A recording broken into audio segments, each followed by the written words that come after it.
I'd like to spend a little time on the current paradigm for establishing public education policy or public policy for education.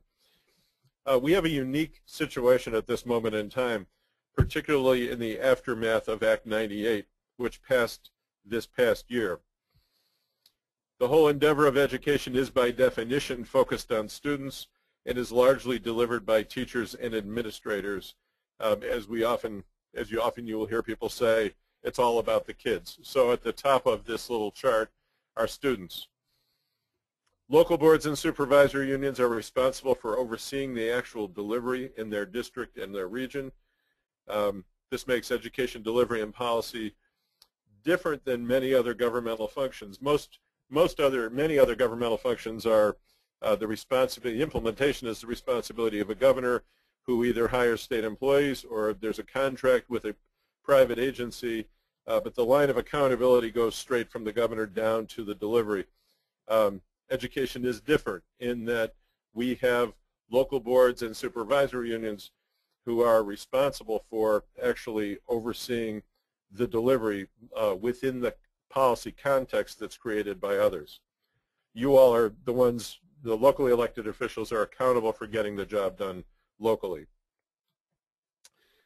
The public policy that regulates, guides, and directs local boards and local education will be coming from 3 sources as of January 1st of this year.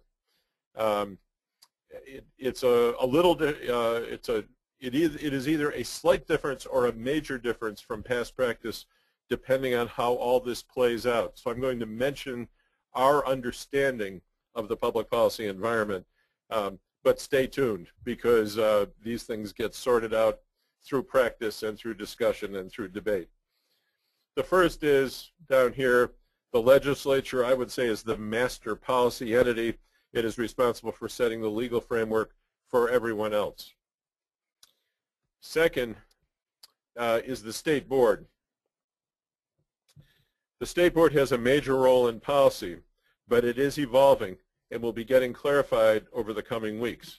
The new law, Act 98, that was passed this last year that created the Agency of Education says that the state board will, quote, establish policy, unquote.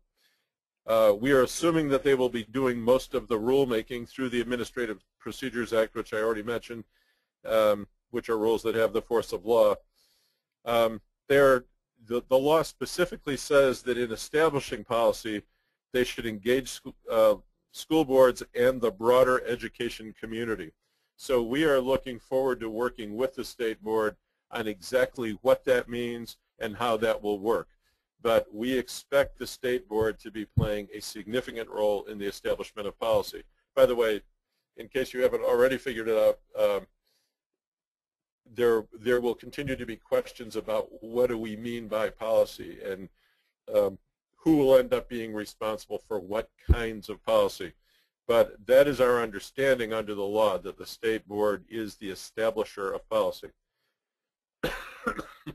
Having said that, let's now go to the left side of this diagram, and it speaks about the governor and the secretary. As you know, as of January 1, the governor appoints the secretary, and we can assume that the governor will be looking for the secretary to establish a measure of policy, and I'll put policy in quotes, as well. We certainly can expect to be getting guidance and directives from the new agency, and certainly there will be broad leadership coming from the governor about areas that he'd like to see us move toward.